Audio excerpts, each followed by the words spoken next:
Don Carlos Ojo hablaba del tema del control político.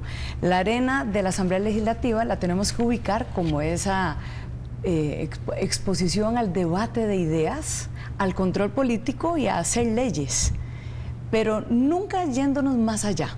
Y aquí está el problema de los excesos, que es lo que hoy está pasando en la Asamblea Legislativa. El control político no se debe de confundir con los tribunales de justicia, pero nunca creamos que en la vida podemos estar ajenos al control. Son muy sanos los controles.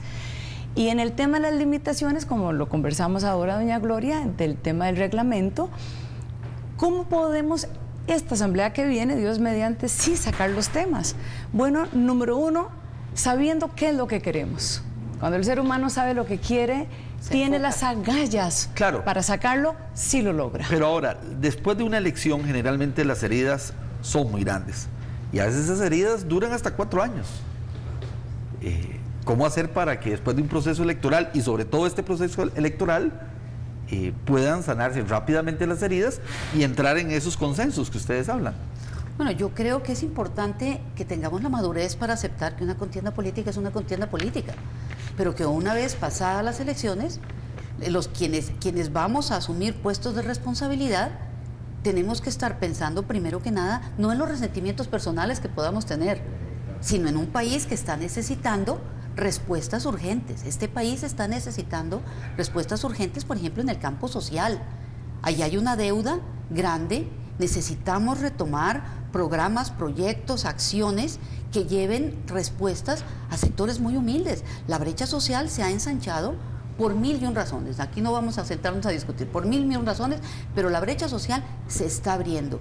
Y es precisamente la Asamblea Legislativa la que tiene que llevar esa voz del pueblo. Los diputados lo que somos representantes del pueblo. Nosotros tenemos que llevar a quienes tienen que ejecutar las acciones, sea en el Poder Legislativo, sea en el Poder Judicial, sea en el Poder Ejecutivo, quienes tienen que ejecutar acciones. Y somos los diputados los abocados a llevar esa voz del pueblo, a exigir a través de ese control político que las acciones respondan a las necesidades y no simple y sencillamente sentarnos en una discusión estéril. Las discusiones, coincido con Viviana, tienen que ir alrededor de temas de construcción, no de obstaculización. No es parándose la escoba que uno contribuye al país. Yo quiero poner un tema. Por ejemplo, esta campaña en el caso de Liberación y el Movimiento Libertario ha sido de una confrontación muy fuerte. ¿Será posible cuando lleguen los diputados libertarios, cuando lleguen los diputados liberacionistas, poder sanar esas heridas que va a dejar esta campaña en el caso específico de estos dos partidos? Si los que vamos a la Asamblea Legislativa tenemos claro a lo que vamos, sí es posible saldar esas diferencias.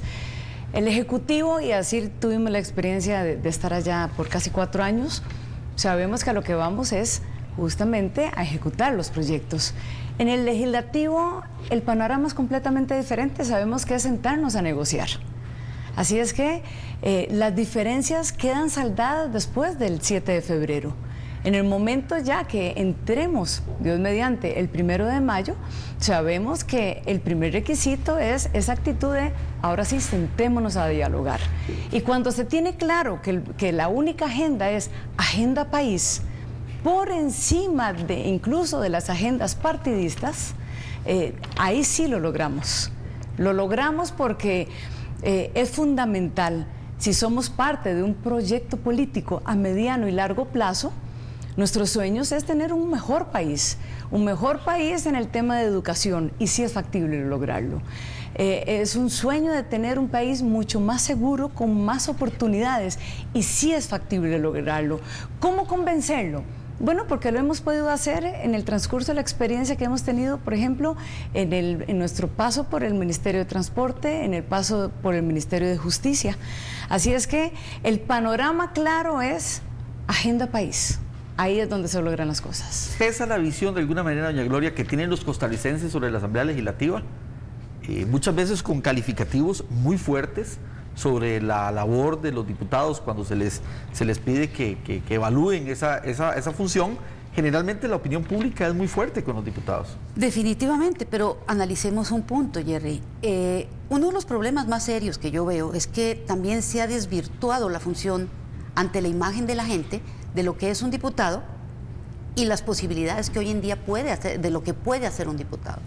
Un diputado es el representante de su pueblo, tiene que llevar respuestas, tiene que realizar trámites, tiene que hacer gestiones, pero ojo, hoy en día esas gestiones, muchos diputados se sienten atemorizados. ¿Por qué? Porque hemos caído en un proceso en que muchas de las acciones que pueda realizar un diputado de pronto son calificadas como tráfico de influencias. Entonces, esa visión que se ha ido dando de que todo el mundo que va a llegar a un puesto público va con el fin de hacer algo malo o que va atrás de algo que no es el servir a Costa Rica, ha ido entrabando este país. Nosotros tenemos, y con todo respeto lo digo, no es un problema del gobierno específico del Partido de Liberación Nacional, es un problema que tenemos como país. Nosotros estamos entrabados, los funcionarios públicos están temerosos de hacer lo que tienen que hacer, de asumir responsabilidades. ¿Por qué? Porque ya el error humano ya no se considera error humano, se considera que hay mala fe atrás de todo esto. Entonces, ¿cómo un diputado va a poder ir a hablar por sus comunidades, de ejercer su labor, de ir a tramitar las cosas que necesita, si está siempre temeroso de que su acción pueda ser considerada como un exceso de poder, como un deseo de figuración, como un exceso en el sentido que va a ser un tráfico de influencias para conseguir que una comunidad pueda conseguir un puente, o que se les pueda hacer un caño, o que se les pueda conseguir una partida para que puedan mejorar las condiciones de la escuela? Nos quedan 3 minutos y yo creo que no dejemos de abordar un tema que es fundamental. Hablemos sobre la fórmula legislativa del Partido de Liberación Nacional y también en este caso de la candidata Laura Chinchilla. Doña Viviana. Pues nuestro proyecto político, por supuesto, es lograr esa mayoría en la Asamblea Legislativa y hacia eso vamos. El fraccionamiento que hemos vivido en las últimas legislaturas definitivamente han venido a contribuir a ese entrabamiento. Claro que es mucho más sencillo el camino, más factible cuando se logra esa mayoría. Pero entiéndase que mayoría no significa imposición. Mayoría es más bien lograr esa facilidad de que tenemos en algunos casos, algunos temas mucho más sencillo de sacarlos adelante, y por eso es que nosotros abogamos a no quebrar el voto, a lograr justamente poder tener la posibilidad de sentarnos y esos proyectos a mediano y largo plazo empezarlos hoy a realizarlos. Así es que el proyecto de doña Laura Chinchilla en ese sentido es lograr sentarnos con cada una de las fracciones representativas. Se ha podido demostrar que cuando coincidimos en los grandes temas país, y hoy tenemos grandes coincidencias, nos separan menos de lo que nos unen. En el tema, por ejemplo, de la seguridad, en el tema de la educación, hoy podemos ver que podemos superar lo que históricamente no se ha logrado, justamente porque tenemos a veces techos muy bajos, y el costarricense y la costarricense quiere que logremos dar ese paso en esta asamblea. Vamos a escuchar a doña Gloria. La fórmula de la unidad, y sobre todo una pregunta que yo sé que se hacen los costarricenses: ¿es Luis Fishman el menos malo? Vea, yo creo que esa es una estrategia publicitaria ante una realidad. El pueblo de Costa Rica está desencantado, y creo que era un decir popular, o sea, todos somos malos, desgraciadamente, a todos nos consideran malos.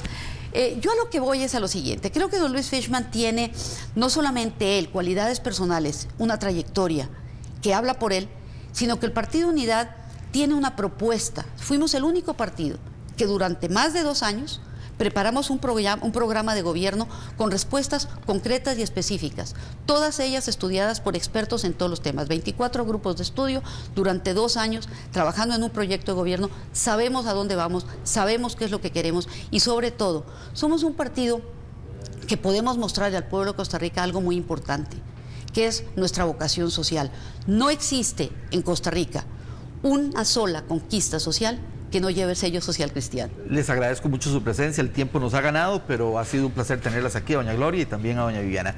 Muchas gracias, Viviana. Gracias a las dos. Jerry. Y a ustedes los invitamos para que mañana viernes nos acompañen nuevamente en un espacio de Su Voto Primero, elecciones 2010. Muchas gracias, buenos días.